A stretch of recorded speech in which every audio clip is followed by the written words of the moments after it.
All right, we are live. Sunny Days Media Football Show on a Sunday morning. How we feeling, boys? Facino, what's going on in that Jaguars game?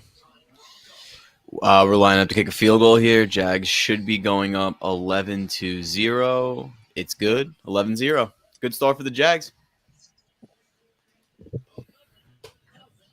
I love the I'm having some Jaguars trouble today. pulling up the call. I'm sorry. I'm sorry to all my Bills Mafia friends out there, but the Jaguars today are they've been over the pond for a whole ass week now. The Bills just got there, like 50 hours ago or something like that. They're probably jet lagged to all shit, still adjusting and everything. I Yeah. really think the Jags take it to them. I feel like the Jags notoriously play pretty well. They're 500 in Yeah, no, they're in not London, bad. right? They're 9-9. They're I not think bad. Oh, I don't know about that, but something like that. I just feel like Five the and five. Bills. I Yeah, feel like the Jags are good. superpowers this year are very human. The superheroes. You look at the Bengals, you look at the Bills, you look at the Chiefs. They're all human this year, which is good. Yeah, But you know, kind of similar to college football. It's not like we were just talking yeah, last night. It's not the same Bama, Georgia, Clemson. You know what I mean? And then like everybody else, the talent is really spreading things out. You know, the NIL, I would say, is really like spreading out the talent and along with the transfer portal. And so so we got into it last week, Facino, but you weren't here. Do we wanna do you want to give your piece on Evan Neal and Daniel Jones, or You know what? Really quick. Evan Neal should be benched because I've dealt with this for my whole life. You know, you go to the games and you watch somebody lose, and it's infuriating, but at the same time, it's also affects you a little bit differently. Like he's just spent $200 to go watch the team lose. It's one thing, to have a good time, but when you're going to the game and it's a blowout and you're leaving in the second quarter, that's when you gotta, reevaluate, what's going on. Like I want to see competitive football. I don't want to see, a 40-0 blowout from my team. And when the guys are going in and talking to the, interviewers and the reporters and saying anything like that, about the fans, it's not even just a slap in the face. It's just, do you know like where you are? Like, do you understand your surroundings? You're taught that at like 5 years old. Know where you are, understand your surroundings, and you can make better decisions in life. What he made was a terrible decision to say anything about the fan base. And it's just a shame because now when he's successful, like, can you even root for the guy's success? And I won't. And I don't know if Giants fans will. Obviously, like, things will be forgiven if they make the playoffs and stuff like that. But these guys, man, like, know who you are and know your surroundings and know who pays you. I have not met a if you Giants fan that has had anything nice to say about Evan Neal since. He's a bum. He's a bum. Come on now. Let's just get the facts straight. The dude's a bum, and he's been playing like a bum. So there's just no other thing to say about him. I mean, honestly, I would love to stop talking about him, but listen, that's it. We're winding you up, Chris. We're winding you up. if you Yeah, see play him at better. the DMV, boo him. If you see him at the mall, boo him. Boo this man. Boo But if this there's a man. God up there, that career will be over soon. No, I All-time just feel low. That was no, I feel bad for Daniel Jones today, man. I mean, no Andrew Thomas today. I mean, no John Michael Schmitz. Got Zudu lining up at left tackle again. Evan Neal, always a liability on the right side. I mean, Daniel Jones isn't for a rough day. Got sacked 11 times last week. I got my Dolphins -9.5 in days ago. So we're making Chris, some money where's today, the boys. play calling though? Like, because he had a less good version of this team last year, and then the Yeah. play calling is just completely different. Like, you can, Yeah. I just don't understand what's going on this year. And The I feel like it has to be partially Daniel Jones' fault. Yeah, the problem is that no one knows. I mean, it's all speculation on who's playing calls or who's calling plays between Kafka and Dable, because presumably at halftime of the Arizona Cardinals game, when we made that comeback, Brian Dable presumably was calling plays and took it over from Kafka. So I don't know. I mean, we don't like to run the ball. Saquon is missing his third game in a row. We are not running the ball as much as I want the Giants to run the ball. So I don't know. It's a completely different play call, but that Daniel Jones pick six last week that could have got us, within one score. That was atrocious. That was a pitiful decision. And I honestly am really questioning whether he's going to be that guy for us moving forward. I mean, I don't, we're not tied to him long term. We're tied to him for another year because the team has an opt out. But it's unfortunate that we might have to go back to the drawing boards this year. And the Giants are looking like they're going to get a top 5 pick. So, whether it be Caleb Williams or whoever else is coming in, I don't see us getting the number 1 overall pick. But when you look at the Bears, they just put an ass whooping on the Commanders, and everyone was talking about Bears getting that number 1 pick. So I don't know who it's going to be. I don't think there's a clear cut favorite. Maybe the Panthers, but their pick belongs to the Bears. So I don't know. Jerry, we can't hear you, Jerry. It's always something with these Sunday streams, man. It's Yeah. always something. Yeah, we're always getting fucked. God doesn't like us. Hold on. Yeah, we can hear you. You're on again, Jerry? No, we can't hear you. Oh, no. Can't hear you again. All right. I guess I'll continue this when Jerry comes back in. He comes in. Hand up. I had the Commanders last week, Thursday. I went on a healthy rant about the Bears and where they currently are. And in a way, that night, yes, I was proven wrong, and I'll accept that. I'll accept that responsibility. Oh boy, my chair's falling. But I still stand by everything I said about the Bears. Like, yeah, they had a nice night against a Commanders team that we haven't totally figured out yet, right? Like, makes no sense how you come within 3 points of beating the Eagles and then you just fucking shit the bed in your own stadium against the Bears. Makes no sense. Credit to Justin Fields. He had a fantastic night. They looked like they really just like opened everything up for him and kind of leaned into what he's good at, which is like, yeah, that's what you should have been doing. Justin Fields doesn't have to be your quarterback next year. Justin Fields doesn't have to play. He doesn't have to be the best. Oh, I got to move you guys around again. Now? Yeah, we hear you now. All right. Motherfucker. Let me just finish up on my Bears here and I'll jump over to you, Jerry. Yeah, like Justin Fields does not have to be, you don't have to roll him out there and try to make him someone he's not, right? You could move on from him after this season, especially with one of those 2 first-round picks, and you could get his replacement. But like right now, if you're trying to win, which I believe they are, like what we saw on Thursday, you got to do more of. And I know that's easy to say because they won and they won their first game, but let the kid run, right? You're read number 1, read number 2, read number 3, go. That's it.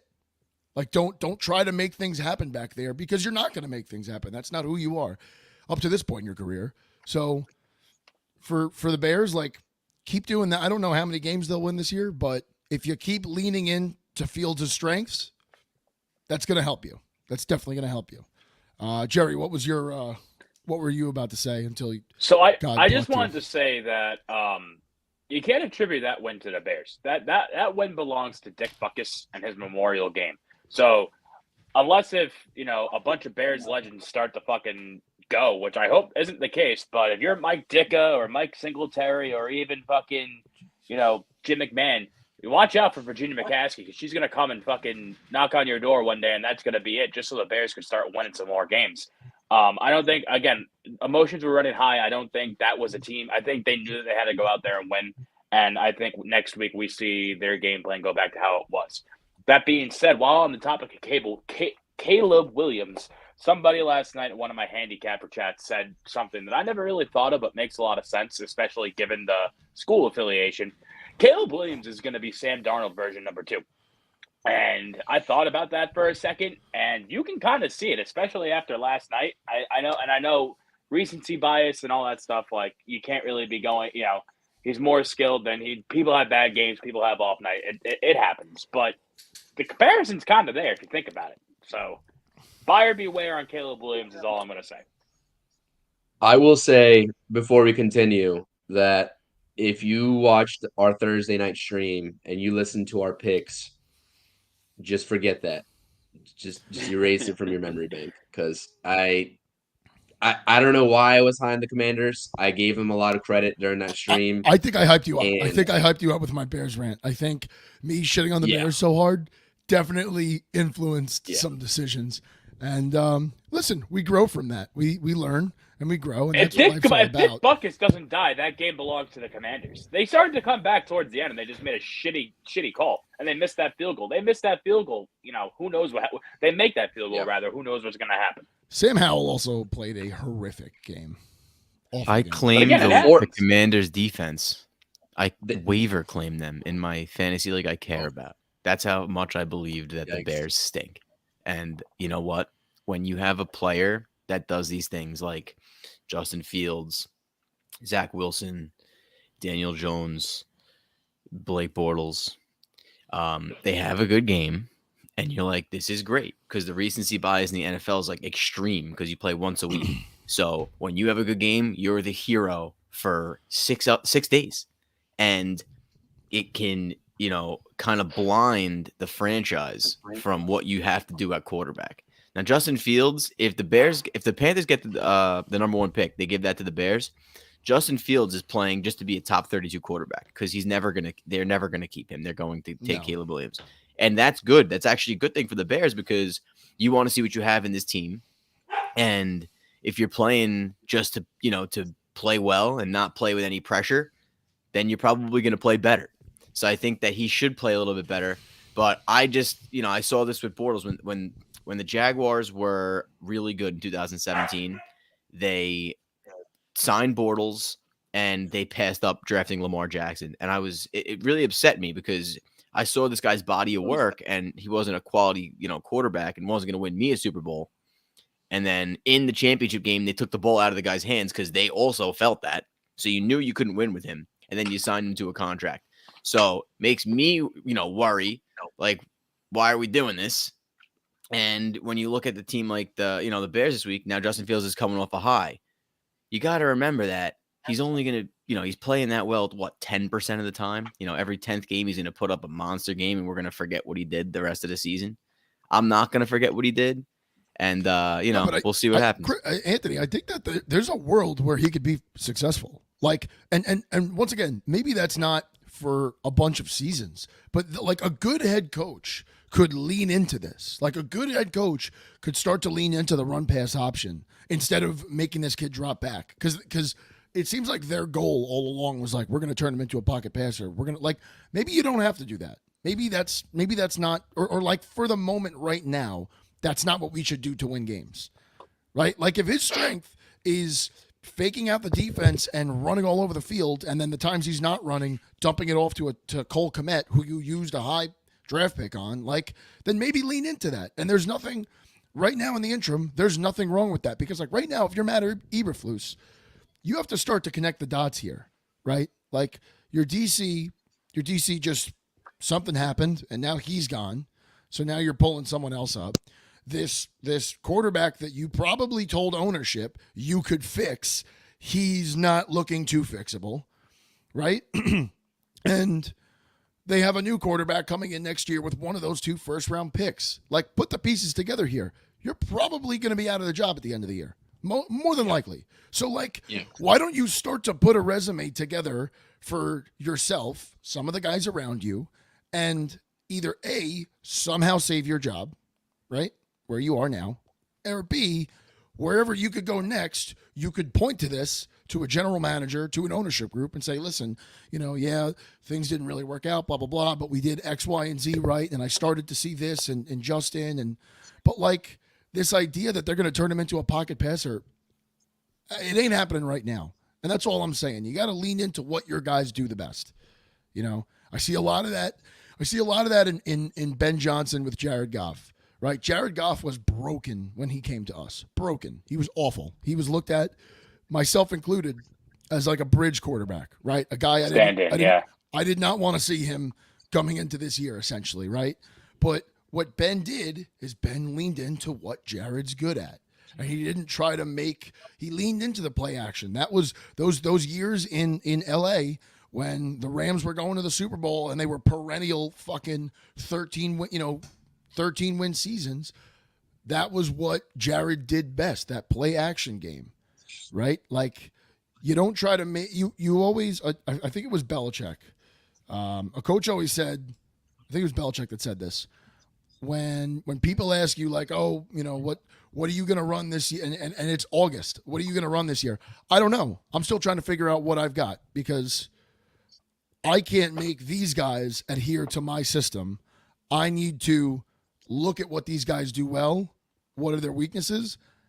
And that's how I create my system. And I believe heavily in that, like not trying to put a square peg in a round hole, essentially.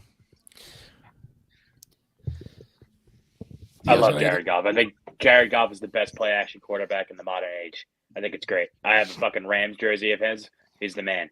He's And the I'm so second happy best quarterback in the modern age. You're forgetting I'm about Chad Pennington, the greatest play action quarterback that's not modern age. ever. No? It's 20 years That's ago. modern age. It's 20 years ago. All right. I like to think anything past 90 is modern. Let's go into something else here. Before we go into our games, someone has stood out over the past course of the season now. And I have to eat a little crow on it because I don't know. I used to always say I was never totally convinced, but he's certainly making me eat crow. Facino, I know you could talk about this guy forever. Lamar Jackson, all right? Lamar Jackson. Where's right Will now. Hickey? Will Hickey, sound off in the chats. Lamar Jackson, just to I'm He's just going here? to read off some Yes, stats he here, is. and you guys go off. He's got 4 rushing touchdowns. He's got 4 passing touchdowns. So essentially 8 touchdowns on the season. He's turned the ball over once from what I've seen. Oh no, he's lost 3 fumbles and thrown a pick. So he's at a 2-to-1 ratio in scoring. Not bad. 70, almost a 75% completion percentage. He's been sacked 11 times. He's got 794 passing yards. He's at about 200 a game, which is on the low side, but he's also rushing all over the place, about 55 a game. Lamar's like kind of quietly putting together an MVP season so far. He's single-handedly keeping the Ravens relevant with their Yeah. injuries. J.K. Dobbins going down, Odell Beckham. Obviously, they signed him to the contract. Hasn't played the last couple of weeks. Zay Flowers, great receiver. Obviously, rookie. But dude, this guy Lamar. I mean, I haven't been convinced, and unfortunately, the Ravens just seem to be like the Broncos 2.0. Shout out Josh in the chat. Broncos fan, just injuries after injuries after injuries. The Giants know about that too. But Lamar Jackson somehow keeps the Ravens relevant. A lot of other quarterbacks in Lamar Jackson's shoes with what he's had to work with over the last couple of years, they're out of the league.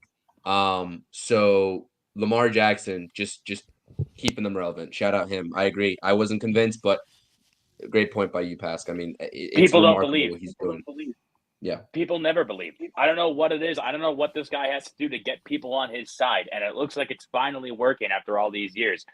Fucking Lamar Jackson has been the guy for a long time now. And my dear friend Will Hickey in the chat here, I have him to thank for me for drinking this Kool-Aid. You watch this guy, he can beat you on his feet and he can throw. People are like, oh, he's a running quarterback. He can't throw. He's a running back that sits behind center, whatever. No, this dude can throw. And he's won games on his arm alone that people just refuse to acknowledge. I think it's great. I think it's a combination of just having a great system that they had down there in Baltimore with Harbaugh and everything. I think they're a great organization, minus their medical training staff, but that's neither here nor there. But yeah, man, big trust. Big trust always and forever. This guy, it'll be great to see if he can get a second MVP. That'd be awesome. If you were going to construct a team that was going to sustain success, you're going to want to do a few things. The first thing you're going to want to do is not turn the ball over. Second thing you're going to do is want to control the clock. And in doing both those things, you want to keep your defense off the field. There's no team in the last decade that's been doing that better than the Ravens. They're so efficient. They run the ball and they get first downs doing it. You don't see them going for negative rushing plays often. They're so like precise with 1st and 10. Let me get 5 or 6 yards. 2nd and 4. We're running the ball because on 3rd and 2, we're going to run an option and we're going to get a first down. And if it's 4th and 1, we're going to run the ball right up your throat. And we have a quarterback that's so fast. And he makes those. Lamar Jackson throws over the middle of the field. The importance of that is because your linebackers are pressing up because they have to defend his run. So if you're defending the legs, he's giving everybody a haircut. Horrible drop by Zay Jones. Anyway, if you gotta come up, you have to have a quarterback that can throw over to the tight end over the middle. And what do you know? He's one of the best quarterbacks in the league at throwing over to the tight ends. So this the recipe for success. It definitely helps him. It perfect definitely there. helps him when you have a tight end like Mark Andrews to throw to. Like, Yeah. Mark Andrews is fucking legit. You know, when we talk about the best tight ends in football, it's always Kelsey. He's top 5. He's top 5. No, I absolutely. put him at number 5 behind Listen, Tony Gonzalez. any of those 4 or 5 tight ends at the top, you could make an argument that, you know, are one of the best. And like, listen, not to toot my own horn, but as we start to talk about today's game, like Sam Laporta is making himself a fucking case for being a top 5 tight end in the league right now. He's leading in almost every stat, or he's up there, top 3 in like every single stat you could look at. And the kid drops his ass low, puts his hands in front of him, and blocks guys. Like legitimately blocks guys into oblivion, just enough time for the running back to get out there. So that's Can I just say something real quick? Yeah. I can't. I have to address the elephant in the room here with this whole tight end talk and Darren Waller pretty much getting two targets. Oh, I thought when you said elephant, I thought you were talking about my game. weight. Go ahead, Chris.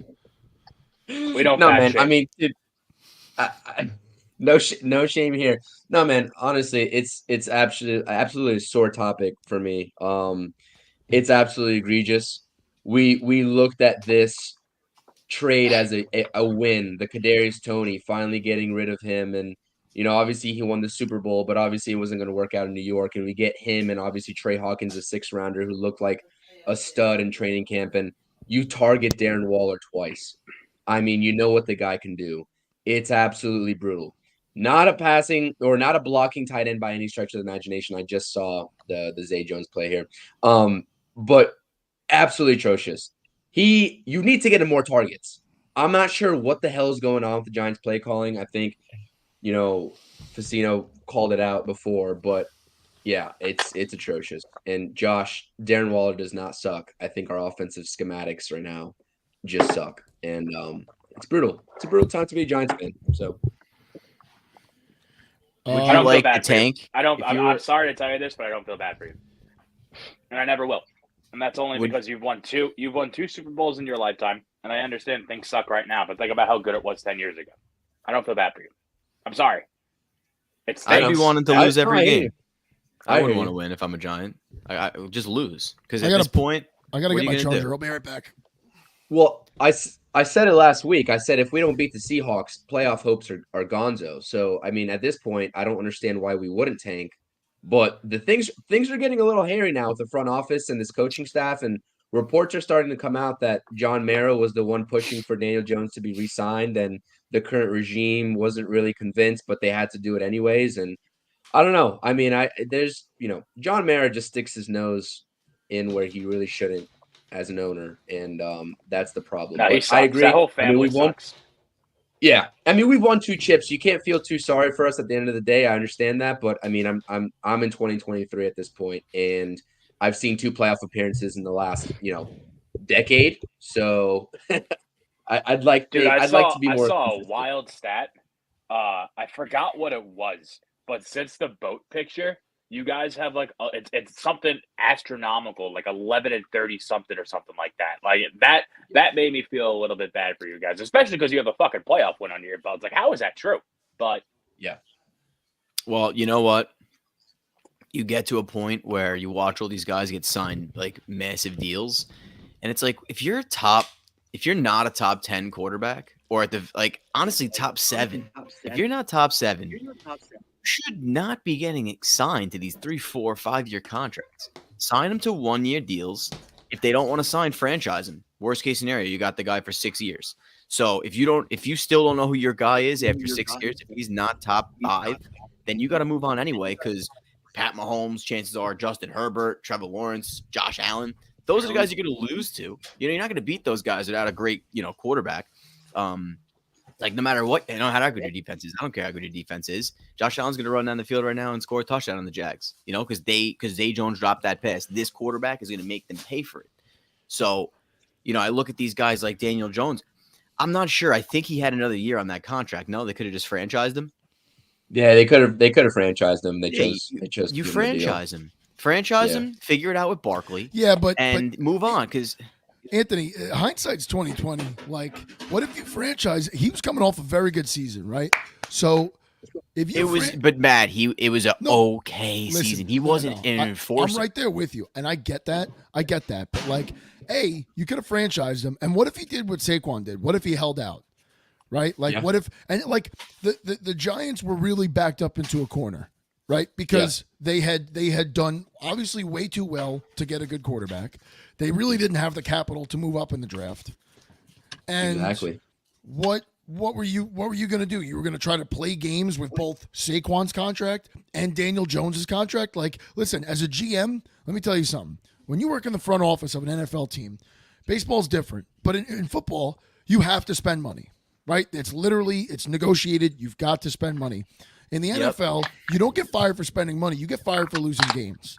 So if they started on this skid, right? They started on this skid now. But let's say they started on this skid and they're still bickering about Daniel Jones's contract and they're still bickering about Saquon. Like, everything looks like a mess. So you had to do something. And I agree. Like, yeah, hindsight's 2020, but I think that they were kind of backed up into a corner. They had to do this. Yeah, I guess you could have franchised them, but I just In never terms of understand you're the still dicking paying a around lot on a Barkley. franchise tag anyway. The franchise tag is close to that amount of money. Well, yeah, that's what I'm saying. And like you said, like, it'd just be for one extra year. They're not locked into him all 4 years. Everyone says 4 years, 160. They're locked into him for 2 years, right? They can go and draft a quarterback if they're top 5 this year, and they can just have him, Daniel Jones, be that bridge guy for next year if they really want to. They're locked in for 2 freaking years. I hate Who this. did the Giants? What quarterback they $160 draft? What was that? What quarterback did they draft this year? I mean, They could get the you kid from got- Notre Dame. Who did yeah, I they? was They gonna say Drake make a May's draft there pick? too. He's gonna be top 5, and I think the Giants are more suited to, draft May than they are Williams at this rate, right? But wait, So this last draft, who did they draft? What was their rookie quarterback signing? rookie quarterback. I don't think they signed a We quarterback. had a- So they They didn't got address a the line. They got a position? lineman. No. This is the problem with shitty teams. The Jets, the fucking Giants, the Saints, you name it. These teams that have mediocre quarterbacks. You every year, I don't care I don't care if it's the 7th round. I don't care if it's the 1st round. You have to draft a quarterback. They don't have one. The guy threw 15 touchdowns last year. Like, he can't throw the ball. I've seen it. You gotta stick with your 4 guy. years. You could stick with him. Sign him 3-4 years. I don't give a shit. But every single year, if he's not a top 5 quarterback, I want a rookie in there that's in the 3rd, maybe 4th Facino, round. can't that's you make an pushing You argument? want to build But- around him. yeah, but gotta you gotta build around ar- him. exactly. There's no building around mid. You can't- Yes, How do you can. build around absolutely mid? Can. Look at How- the Vikings. Maybe You not could- this year, but You could make mid look a lot better than it is if you've got a You top did 5 last li- year. Yeah, Yeah, that's what they you did get. last Mid year. is going to the divisional round at best and losing. That is but mid. that's fine. That's fine. not I We were, understand the goal. we were in Yes, you year did. That's 1 of the perfectly fine. rebuild. No, For because, mid-team, yo, that's cash money. When's That's the all last you time need. the Lions were good? When's the last time they were good? What do you like? Had a good season? Yeah. 2016. Okay. So you waited 7 years for them to be good again. Yeah. And now if they go lose in the wild card round, are you going to be happy with that? Casino, we're talking about two very different things. Very different things. So when the Giants took over, when Shane and company, when Shane and Dable took over, this season, well, last season, 2022, was definitely looked at as a rebuilding year. Everybody knew that. They wanted to see what they had in Jones. They wanted to see if it was worth signing Saquon long term, which they didn't do. But what happened was because of a bit of a weaker schedule, and because of some overperforming, because like they played out of their mind for the talent that was on the team last year, they played out of their mind, right? Like they did not. Maybe they didn't look as good as a 10-win team should, but the fact is they won 10 games, and then they walked into Minnesota, won a playoff game. So now you're ahead of schedule. And now what do you say to your fan base after winning 10 games? Like, hey, sorry guys, we're gonna tear this all down. All you season ticket holders, all you people that come every week, we're gonna just tear this all down because, like, you could do that. Yes, I agree, you could do that. But how many franchises are gonna do this? When Campbell and Brad Holmes came in, the Lions were decimated, and they literally went to every veteran on the team and said, hey, this is gonna be like a 3 to 5 year rebuild. I don't know if you want to stick around for this. If you don't want to, just tell us and we'll release you. And like that's what happened. They didn't guarantee playing time. Like the bar was set much lower. Dan Campbell had a 3-win season and his job was not in jeopardy. And we walked into the following year saying, hey, you know what? If we just kind of win 6 games, that would be a nice improvement. And hopefully year 3 we could win 9 games, and then maybe year 4 we can make a playoff push. Well, they outperformed it. They went 9-8, and so now everybody looks at this year as shit. Like the NFC's weak, you're pushing for a Super Bowl. That's what you're doing, right? So things change as the win and loss record changes, right? You have shareholders. Like there's a lot more that goes into it, and like right now, Facino, hindsight is very much 2020, very much like you could argue. To me, the only thing that you could yell about in terms of the Giants front office, you could yell about not really addressing the offensive and defensive line. You could yell about that. But like, what else are you going to do? They cut Golladay. They ate all that money on Galladay's contract. Like, what else? There was no other option at quarterback. What else were they going to do? What else? I was going to say, I thought we put together a hell of an offseason minus the offensive line, and I don't think that I'm not one of those fans that's going to kill the front office in terms of what they did, especially with what they inherited. So, but Chris, I completely agree. And I think you had different expectations too. You were more rational, and you were looking at it like exactly. This is not. Yes, we're like, not contenders this year. Yes, we were supposed to be contenders this year, but a lot of year Giants of fans rebuild, believe that. we win a. Yeah, year 1 of the rebuild, you win a playoff game. That's unheard of. I get it, but that automatically, especially like within the fan base, right? But outside of the fan base, people are looking at the Giants. Oh, you won a playoff game. He was throwing the ball to Richie James last year. Richie James was one of our leading receivers. What? I don't understand it. No, I agree. And when we're talking about mid quarterbacks, like I'm wearing them right now. I love JG. I love Goff, right? I definitely changed my outlook on him. But let's also be real. If Goff doesn't have Amon-Ra St. Brown to throw to, and he doesn't have David Montgomery to hand it off to, and he doesn't have a top 5, like the Lions offensive line is legit. There's 4 Pro Bowlers that block for him every week. Like, why do you think David Montgomery rushed for 132 and 3 touchdowns on the Packers? That's because that offensive line is a brick wall. And I'm not taking anything away from Goff. Like, I love the guy, but man, if he's playing behind Evan Neal and those fucking clowns that they have at the Giants facility, there's no way Goff is putting up good numbers. He's not, because he's a guy that needs time. He can't do anything with his legs. He needs time. Can we talk about the weaponry too? I mean, he has Waller, he has Hyatt, but I thought the receiving core would be actually serviceable this year, and I get that he did more with less last year. But we're talking about Paris Campbell on a 1-year deal. Sterling Shepard, who's barely even seeing the field right now, back on a 1-year veteran minimum deal.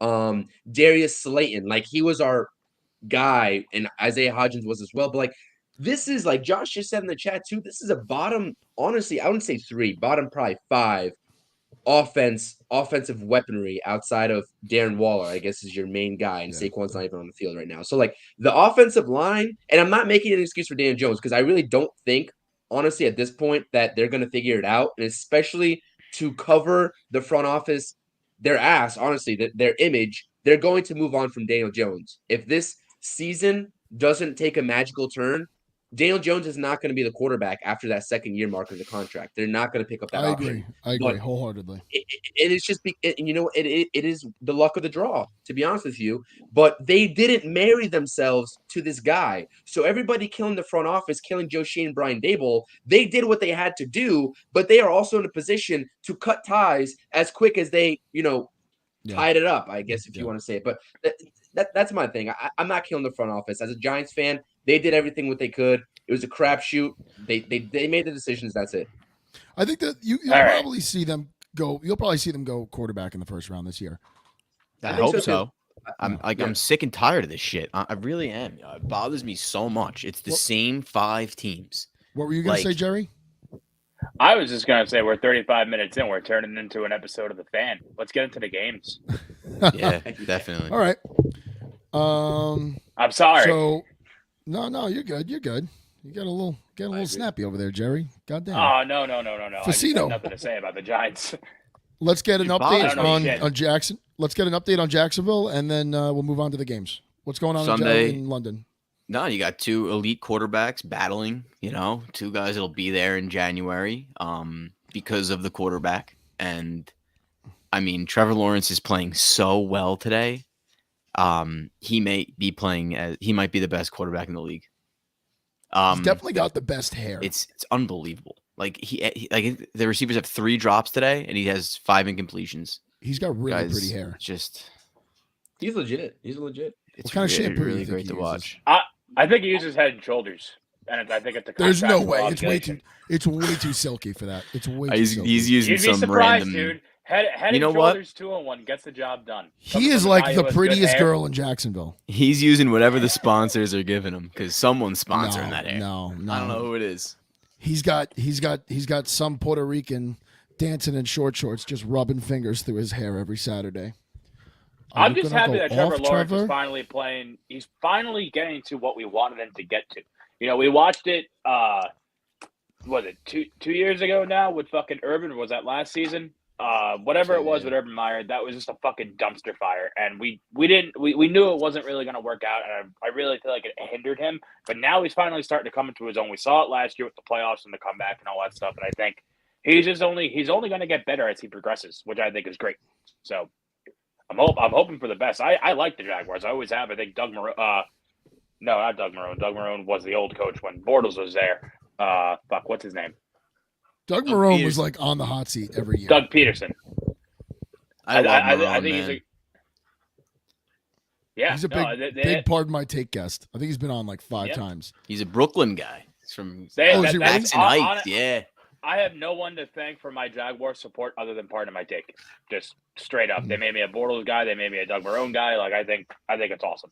But I'm rooting for the Jags. I think the Jags beat the Bills today straight up. I think it's going to be a great game. Like we were saying before we went live, I was honestly surprised they were dogs. They're what 5.5 point dogs, 4.5 point dogs. 4.5.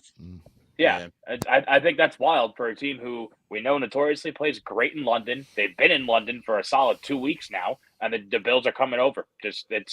I think, like I said before, the Bills are human, and it's been showed. The Jets beat the fucking Bills. They're on a tear right now, but the Bills are indeed human, and I think they can be beat.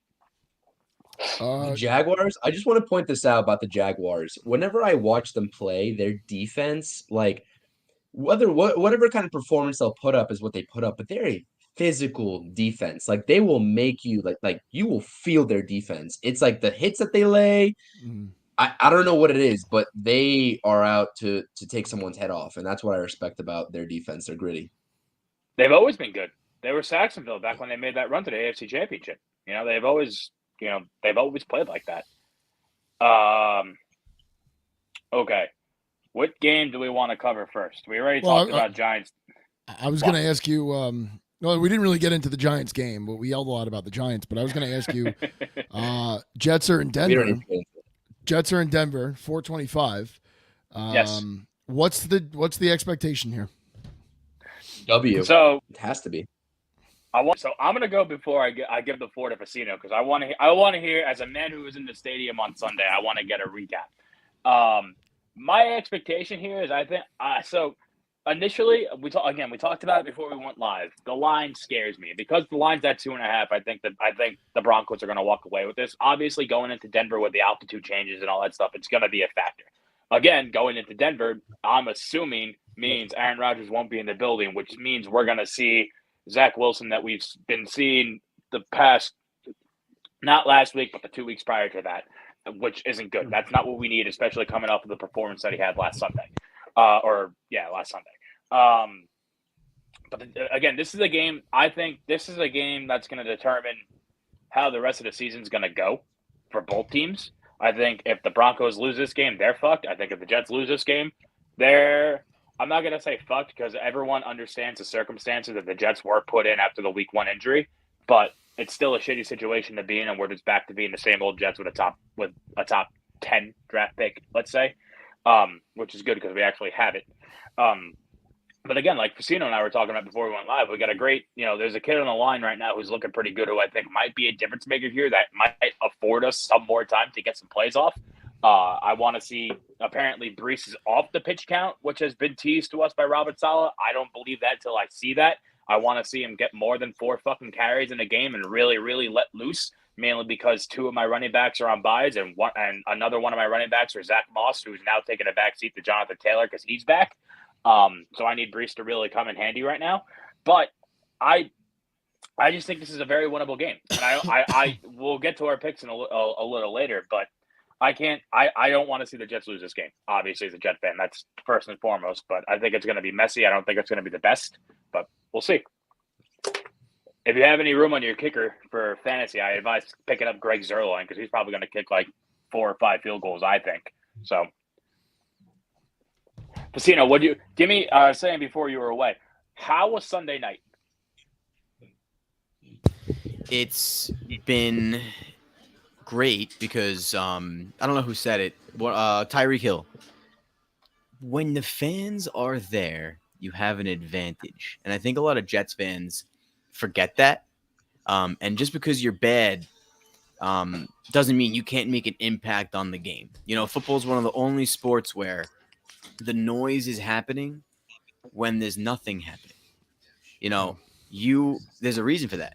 We're doing something, whether we like to admit it or not, and people will say I don't want to go to the game. It's in New Jersey. It's this, and that sucks for the Jets because when you're not good and you're trying and you're on that fringe of being good, the fans are what helps you get on that 4-game win streak, get home, beat your division rival. Now you're 7-2, and you got all the momentum in the world, and you could drop a few because you're a young team that's trying to make ends meet here. But what I'll never understand is the last 5 years, honestly, we had these rookie quarterbacks, and the fans show up for week 1, and by the end of the year, you're going to an away game. So the Aaron Rodgers effect, these people already bought their tickets, so they're still going to the games. The first 3 games have been loud, and the Jets won. They beat the Bills. They were in the Patriot game, and they were in the Chief game. And that's incredible for, the quarterback play that they've gotten up to this point. Zach Wilson played a freaking great game. We will have to see that happen again because it doesn't happen often. I think we're only going to get that Zach Wilson when he's at home and Aaron Rodgers is in the building. I don't know why he's a security blanket for Wilson, but he just feels so much more comfortable when Aaron Rodgers is there. I guess because he wants to impress him or fucking, I don't know. But I don't think we're going to get the same Zach Wilson we got Sunday night. I genuinely don't. And I'm a little scared about that because there should be no reason whatsoever we shouldn't torch the Broncos. We have all the talent we need. We have all the receivers. We have all the running backs. We just don't have a quarterback. And especially now, the updated offensive line that we have, I think we have a little bit more of a fighting chance. Yeah, Broncos have a pretty heavy home field advantage, though. Like those people in Denver are nuts. And they go, and that's like my gripe. It's like the Steelers fans go, the Bills fans go, Denver Chiefs they go.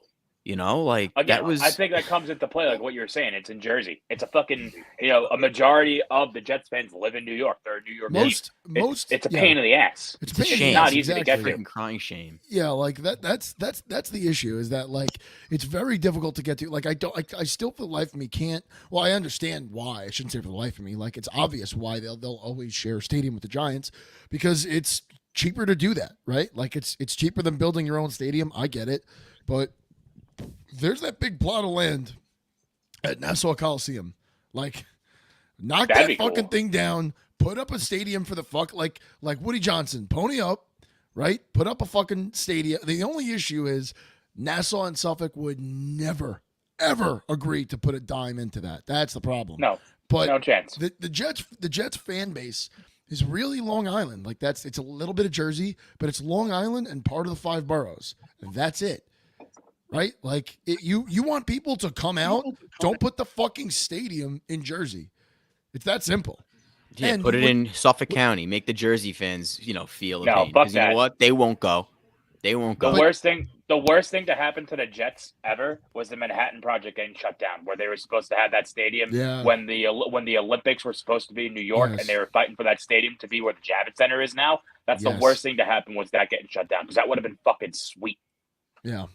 Yeah. That's not only a Jets problem, though. I'll say that's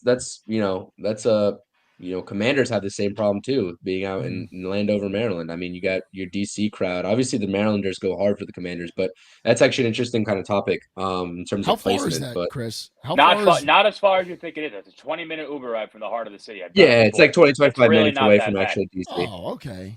I That's- think But I'm that's- talking I think about- that I see where you're coming Unbelievable. from, but I think it's a little easier to So get for to, the 'cause, like, Virginia what- fans, like the Virginia fan base of the Commanders is really the brunt, who gets the brunt of that. Going So that's up like and through, equivalent. yeah. That's about a 40-minute drive out from, the suburbs of Virginia. So Yeah, and guess who has the worst attendance in the NFL?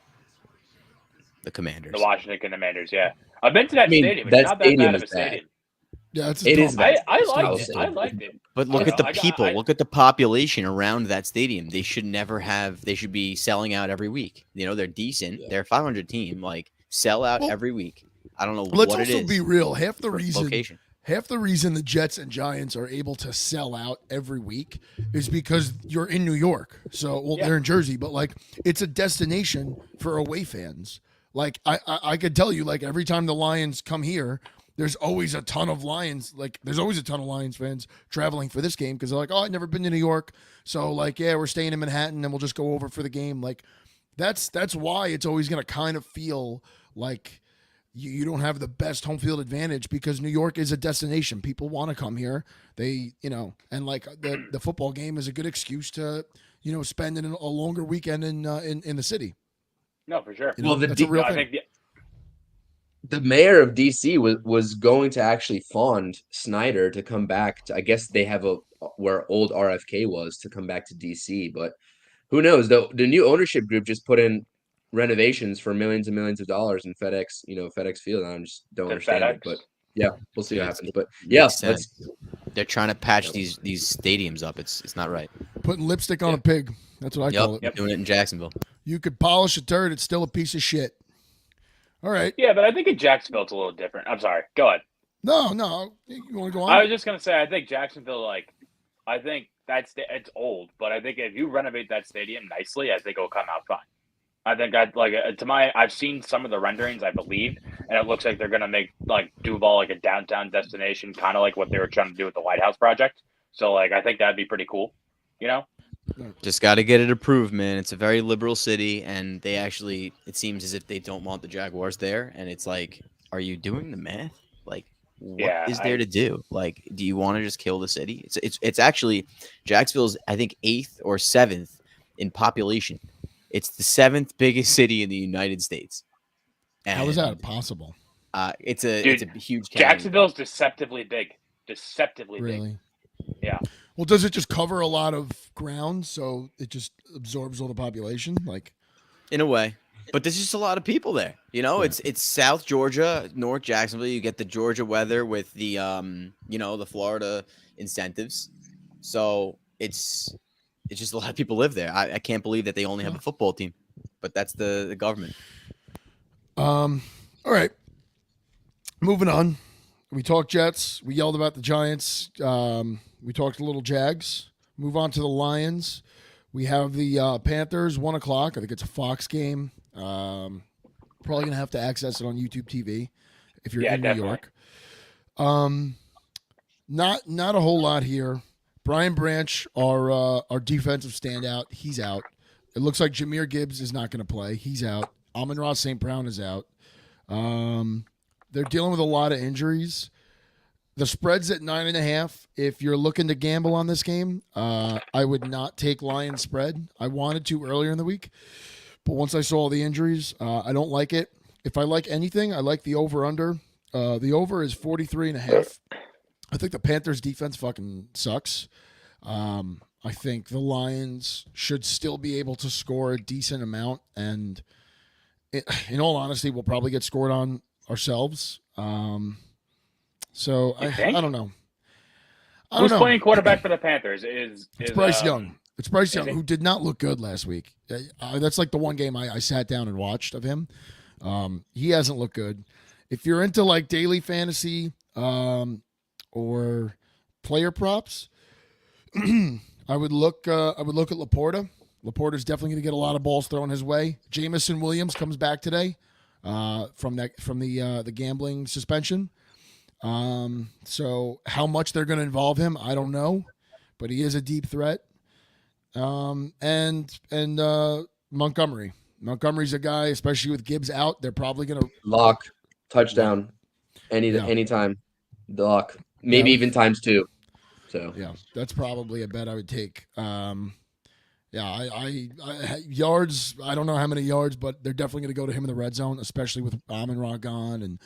And so yeah, I don't think I this will don't think the Panthers. I don't think the Panthers defense is as bad as you're saying, though. I mean, You don't I'm think looking so? at their log here. I don't think it's terrible. I think their offense is just garbage. But I mean, Seahawks scored 37. They put up 30 against y'all too. Yeah. So I mean, you look at 24-20 against the Saints, 21 against the Vikings. I don't think the defense is that bad. It's just it's not bad actually. They have a good third You down think offense Jet- percentage. dysfunction. You think They- DJ Chark gets some looks with Amon-Ra down? DJ Chark is on the Panthers. Oh, Yeah. Like Josh Reynolds should get some looks. I was looking at Yeah. his fucking fantasy profile. He's still in light, at least on Sleeper. This headshot's still in the Lions fucking uniform. If you do daily fantasy, I don't know who still does that, like with DraftKings and shit, but like, yeah, Chris just brought up Josh Reynolds. Josh Reynolds is not a bad little pickup because that's a guy that's probably very low money. And especially with Amon-Ra out, he's definitely a guy that's, excuse me, going to get some deep balls thrown his way. Was he the Raven, Hard too, right? Knocks? Was he the Hard Knocks guy that was the journeyman that made the team, or is that Chris Reynolds? No, it was probably Josh Reynolds. I only watched one episode of Hard Knocks, but Josh Reynolds really? was on the team the year prior. He was on the team in 21. Who's the running back? That he's like a third string running back and he's Oh, playing. Craig Reynolds. Yeah. Craig Reynolds. Craig You're probably Reynolds, thinking of Craig Craig. Reynolds. Yeah. Yep. Yeah, Craig's all right. He is what he is. He's your third string running back. He's productive, but you don't want to lean on him. Yeah. So their rotation's probably going to be Montgomery, Bam Knight, and a little bit of Craig Reynolds. I would assume Monty probably gets 20 carries, 25 carries again today. They're going to lean on him heavy. They have to with Gibbs out. Especially Yeah, after last game. Yeah. Can I- So Are we okay? I guess we're on the line still. I was gonna say I was jumping ahead to no, what do you got? locks. Go Massive ahead. play in the Jaguar game, 3rd and 3, 16 seconds left. No! I love the Texans today, man. I don't know why. Dude, I love the Texans every week. Every week. Every fucking week. Do we want to say, yo, is that our lock? Is that our lock of the day? I have That's my Texans lock. money line. I'm taking the Texans. I'm nervous about it. I'm nervous about it because of the spread again. Well, 2.5. listen. I don't like the 2.5. I want to sell something on the both of you guys, and you tell me what you think. I have with two If you're gonna question say what I marks. think you're gonna say, I'm in. I thought about it. I'm in. Anal? No. Yeah. You raunchy fuck. Texas money line, Arizona money line. Parlay that together.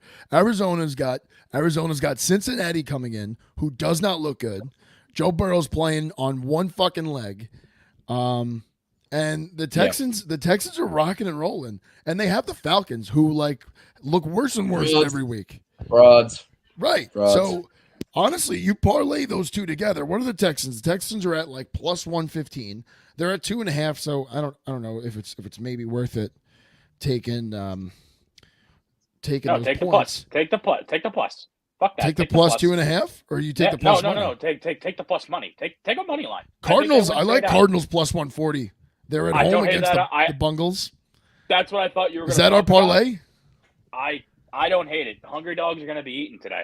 Honestly, you could probably even sprinkle the Jets in there like we talked about before, but that's probably the riskiest play is the Jets against the Broncos. I think I really like that Cardinals pick. I've been thinking about it a little bit. You talked about it last week, how you think they're going to be a little frisky here in this game and might be giving the Bengals a little bit of run for the money. I thought about it. I sat on it. Spread's at 3.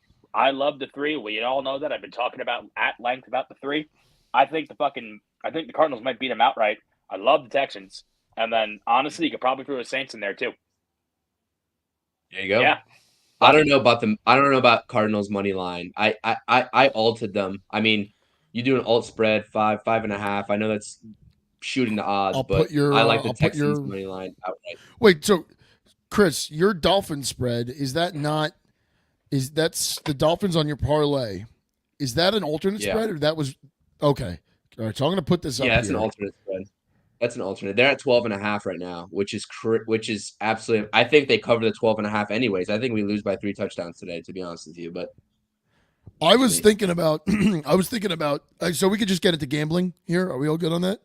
Yeah, We've gone- yeah. We've gone in the games. Let's do it. I don't want to be a dick, but I think my book right now has Dolphins minus 13. Dude, I think they're gonna rip the Giants' asshole inside out. Like I think the Dolphins took a hard loss last week. I think they want to bounce back. I think the Giants are At that home. team to bounce back against. I feel bad. My brother-in-law's got the mortgage on Giants money line today, but not literally. But no, he had a good. He had I know, a but he had a still good betting horse bet any last money night, on- so he just rolled. He rolled the horse money into the horses. Tell me about the horses. I love that guy. That guy's a fucking legend. That's brutal. Drake I Who, mean, Lewis- Mike when the Francesa first line, or my brother? no, your brother-in-law. Yeah, he's an animal. That's my boy. Sorry, I when had the to first take a line came hiatus. out,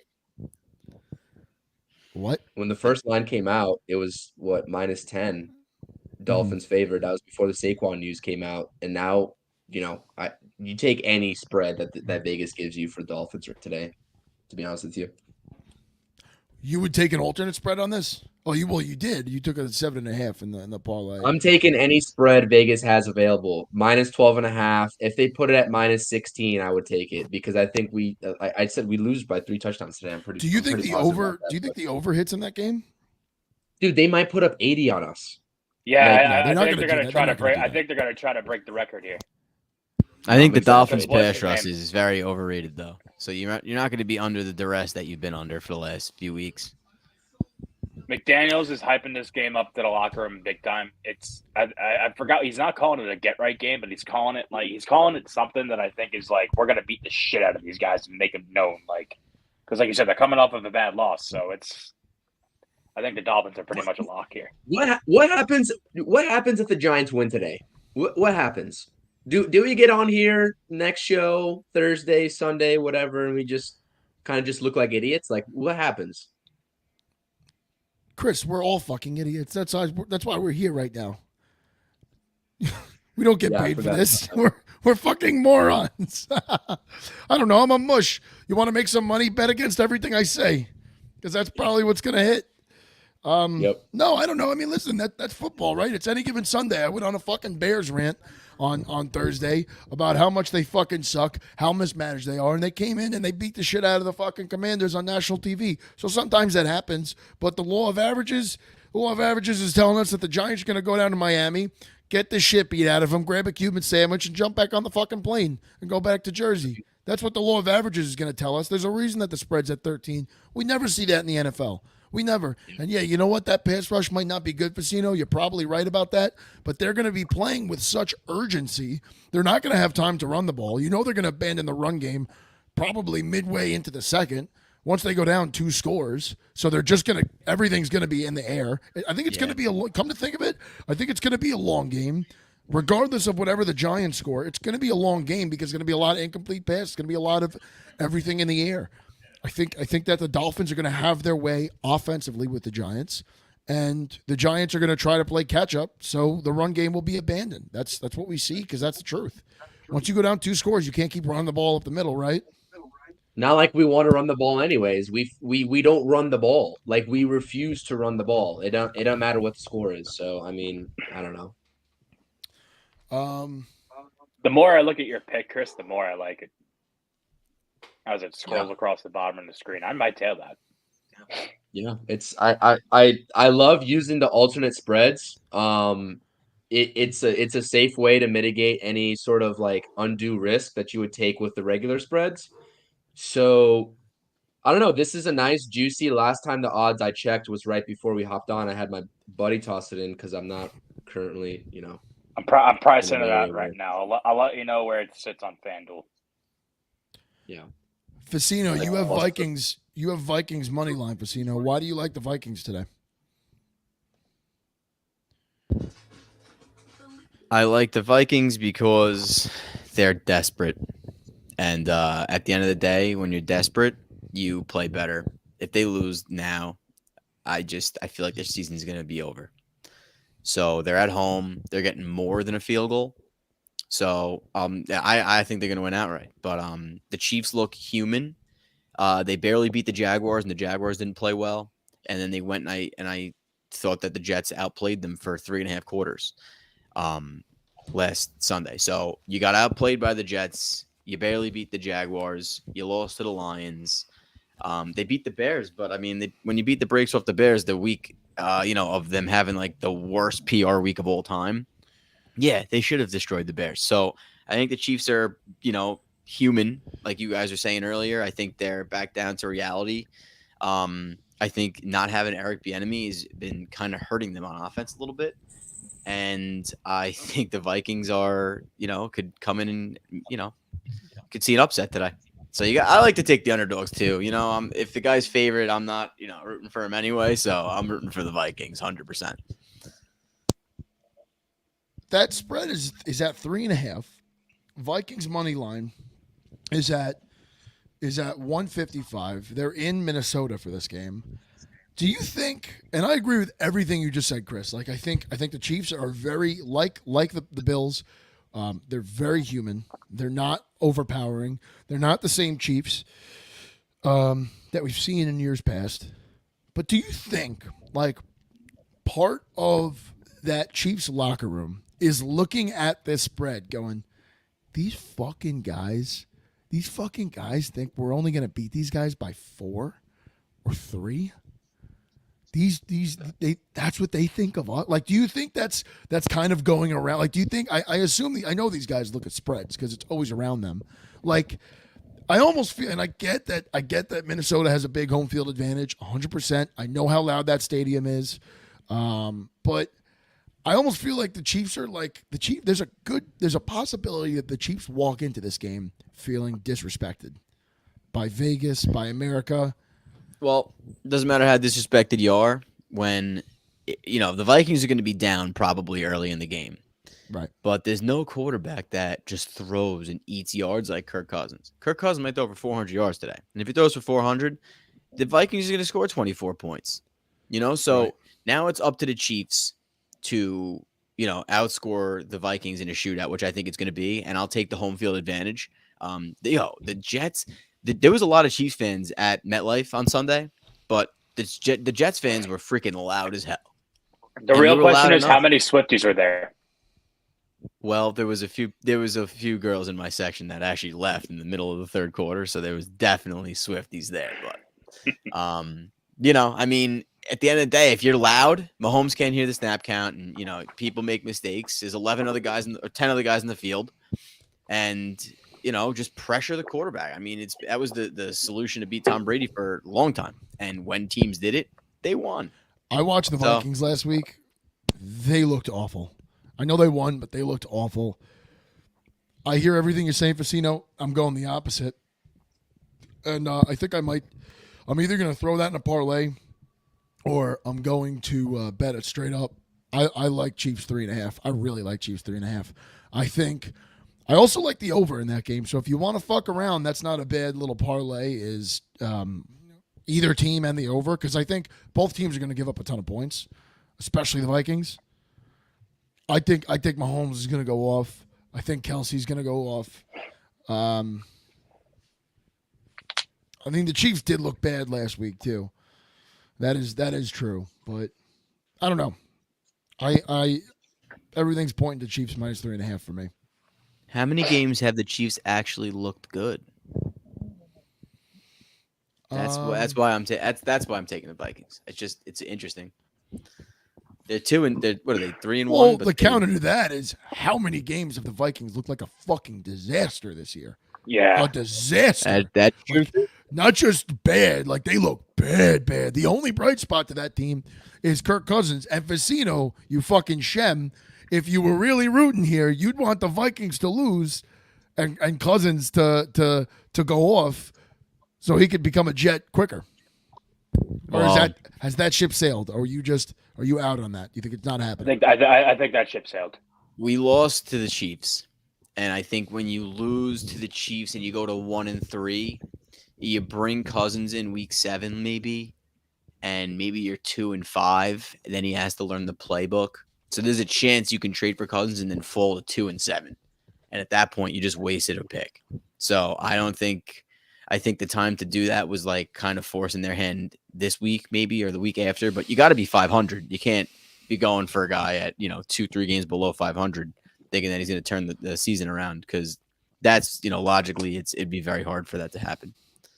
But the Jets are inept, and the worst thing that could have happened in my eyes is Zach Wilson playing well last week, because like we were saying, all we're talking about this week is how great Zach Wilson is all of a sudden, right? It's like, Yeah. like he sucks. But at the same time, you got to respect what he did last week. But you also have to take the full body of work when you go back to the drawing board in January and February, when you want to re-sign these guys or cut these guys or, reshape your roster. And I just hope, I'm praying to God that the Jets make the right decision and see who he is for what he is, and move on from the guy. But we'll see. I'm rooting for him now. He'd have to do a ton to change my mind. I agree. Jerry, you've got oh my God, I'm all over the place. Hide. Jerry, you've got Saints 1.5, Packers money line. Yeah. Why do we like the Saints today? So why do we like the Saints today? We like the Saints today because we don't think the Patriots are a good football team. Yes, they beat the Jets, but I also think that game was the game was there for the Jets. Granted, Randall Cobb came off the bench ice cold, dropped that. What was in his hands? It is what it is. I think we should have won that game outright. We still covered, but whatever. I don't think the Patriots are a good team. I think they're sloppy. I think they're trying to figure it out. It's just not working. I believe, correct me if I'm wrong, Mac Jones got benched last week. I think there's a lot of issues there behind center and everything. So I think the Saints, while the Saints haven't looked the most glamorous, Saints are kind of fucking quietly controlling that division a little bit. And I think the Saints have an easy schedule. I think this is part of their easy schedule. I think their defense is okay. I think now we're going to see Derek Carr's playing today, so we'll see what happens with that. But they got some weapons there. Kamara's playing. We'll see if he's able to get it going. And I think the Saints are quietly a very solid team to bet on. I like the Packers because I like the Packers. I think the fucking Raiders are a dumpster fire. I think the spread should be a lot higher than 1.5. I think the spread should be about a 2.5 to 3.5 spread for the Packers.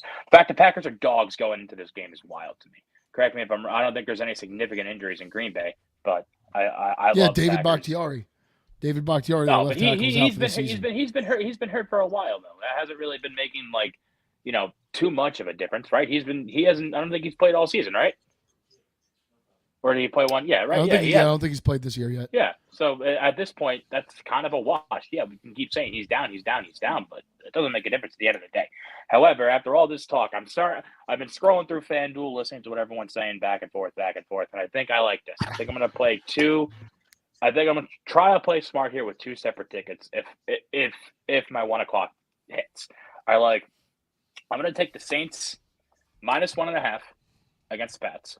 And I'm going to put that with the Texans money line because, like we were saying before, Falcons are fraudulent, and I think the Texans are, as I said, as we've been talking about, as you can see all season long with our show. I've been high and mighty on the Texans going into the season. I wasn't exactly too in on them, but I thought maybe they'd be a lot better than people are giving credit for. I was proved right, and now I'm kind of all the way in sneakily on the Texans. I like the Saints and the Texans. The Saints -1, Saints -1.5, and the Texans money line straight up. And if that wins, I'm going to roll that into. I'm going to take. I mean, I have to see what time the game's going to end, but I'm going to hop on the Cardinals train, and then I'm going to put something on the Jets. I don't know what it is, but as of right now, well, you can put it in for. Yeah, you can lock that in for my official play, and then if that wins, if that hits, which I hope it does, and I'm anticipating it hitting, we're going to take the Jets in some capacity as well as the Cardinals in some capacity because I think those two games are pretty easy dogs. And then tonight, if you're looking, and if that wins, we're going to roll that into Niners money line because I think that's a lock. Fuck the Cowboys. Cowboys stink. I think the Niners are going to put a hurt in on the Cowboys. Brock Purdy's been the most underrated player in the NFL this year. Hands I, down. I'm Hands down. that guy's incredible. Oh no, I don't.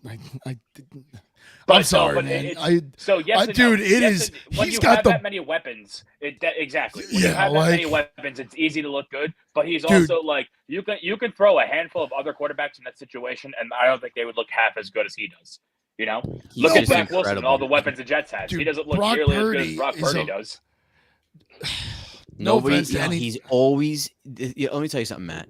Watch the way he sits in the pocket. I know he has a clean pocket, but he maneuvers so well in the pocket, and Bro. he always stays level. He's level. He's level. He's Facino. here. He's here. His Facino. fucking. He He's could- like his fucking. You know that Brock- Dak Prescott Brock drill. Purdy- Nobody does it better than Brock. Purdy. Brock Purdy could snap the ball, hammer out a peace agreement between Russia and Ukraine, do my taxes, and still have time to throw the ball, dude. This guy's got all day to fucking throw. And not only that, I'm not going to call him a check down Charlie, but like, shit, a lot of his passes are like Check 3-4 down yards out. Charlie. Come on, watch this guy. Tell me half of his throws are not dumped off to guys in the flat or a screen to his running back. I got no qualms with Brock Purdy. He's looked fantastic. But man, is it really, do you really have an advantage when mommy's wiping your ass, packing your lunch, making your bed, and driving you to school? Like, he's totally set up to succeed over there. Yeah. I genuinely believe this. If Zach Wilson was on the Niners, they'd still be undefeated, 100%. Well, guess Maybe what? They wouldn't look as good. But they'd be undefeated. Brock Purdy's, I got no qualms with Brock Purdy. I just think we haven't seen him truly tested yet because he's got everything around him.